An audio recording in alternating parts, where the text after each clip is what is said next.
Pour tester la puissance de l'arc et des flèches, le frère cadet alla jusqu'à prendre son propre frère pour cible, et d'une seule flèche, il le fit tomber de la falaise. Au moment précis où l'homme allait s'écraser au fond du ravin, un arc divin scellé depuis 200 ans se mit soudainement à s'agiter. Les 2 maîtres retirés du monde qui gardaient cet endroit ressentirent immédiatement quelque chose d'anormal. L'instant suivant, l'arc divin se libéra de ses chaînes et vola rapidement au dehors, interceptant l'homme en plein air avant d'atterrir avec lui en toute sécurité. Les 2 maîtres s'avancèrent aussitôt pour examiner la situation, stupéfaits de constater que cet arc divin pouvait entrer en résonance avec l'homme. Serait-il l'élu que l'arc attend depuis 200 ans? Prenant conscience que l'homme était la personne destinée à l'arc, les 2 maîtres décidèrent aussitôt de le prendre pour disciple. Un an plus tard, sous l'enseignement de ces 2 maîtres, la puissance de l'homme augmenta considérablement, et son art de l'épée devint littéralement extraordinaire. Son talent était si étonnant qu'en seulement un an, il atteignit un niveau difficile à imaginer. Ses maîtres ne s'attendaient pas à une telle aptitude monstrueuse, et ils lui offrirent sans la moindre hésitation l'arc divin, en lui disant qu'il ne s'agissait que d'un arc ordinaire en fer noir ne pesant que quelques dizaines de gines. Qu'il mange ou qu'il dorme, il devait le porter sur lui, et pour s'entraîner, il ne devait utiliser que cet arc. L'homme voulut essayer la puissance de l'arc,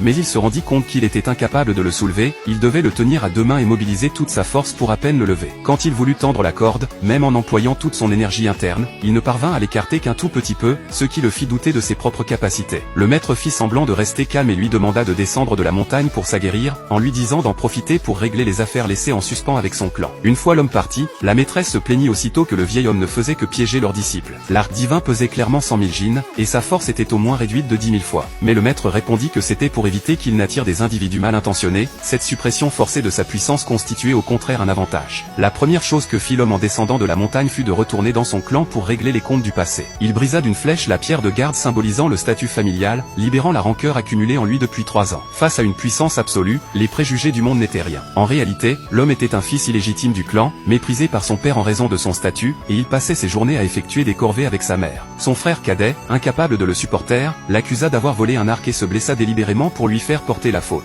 Sans distinguer le vrai du faux, leur père le punit sévèrement, tandis que sa mère et sa sœur prenaient le parti du frère cadet et observaient la scène avec indifférence. Sa propre famille alla même jusqu'à le forcer à se détruire les méridiens pour devenir un bon à rien, avant de le chasser du clan et de l'abandonner dans la nature. Maintenant qu'il était revenu, l'homme voulait obtenir justice. Le clan organisait justement le tournoi de sélection du jeune maître, et il décida d'y participer pour reprendre tout ce qui lui appartenait. Son frère cadet fut très surpris de le voir revenir vivant, mais il accepta rapidement le défi pour avoir l'occasion de l'éliminer lors de la compétition. Cette fois-ci, le tournoi avait invité le dieu de l'épée et une mystérieuse jeune femme. La première épreuve était le dispositif des pièces de cuivre. Les disciples passés avant avaient un niveau moyen, même s'ils pouvaient transpercer des pièces, leur nombre restait limité, le meilleur n'en ayant transpercé que 5. Puis vint la jeune demoiselle, experte en tir à l'arc. Son arc était meilleur que ceux des disciples ordinaires, et sa force supérieure. Elle réussit à transpercer 9 pièces d'une seule flèche. Ensuite vint le tour du frère cadet, qui sortit l'arc que seuls les chefs du clan pouvaient utiliser. Bien qu'il n'ait qu'un talent moyen, la puissance de cet arc extraordinaire lui permit d'obtenir un score de 12 pièces, ce qui semblait assurer sa place de jeune maître. Enfin, l'homme monta sur scène et sortit l'arc divin donné par son maître. Comme toujours, il dut mobiliser toute sa force pour à peine le soulever, et lorsqu'il banda l'arc, son visage devint tout rouge tant l'effort était pénible, il ne parvint à l'ouvrir qu'un tout petit peu. L'arc étant trop lourd, les flèches manquaient totalement de précision, elles frôlèrent les pièces sans en toucher une seule. Par manque de force, la flèche tomba avant même d'atteindre la cible, provoquant les moqueries du public, qui le traitait d'imprudent incapable de toucher même la cible. Les 2 maîtres retirés observaient également la scène. La maîtresse tapait du pied de colère, prête à frapper le vieil homme. Mais celui-ci se consola en disant qu'il restait encore d'autres épreuves et qu'il finirait bien par l'emporter. L'homme était très découragé, incapable de comprendre où se trouvait le problème.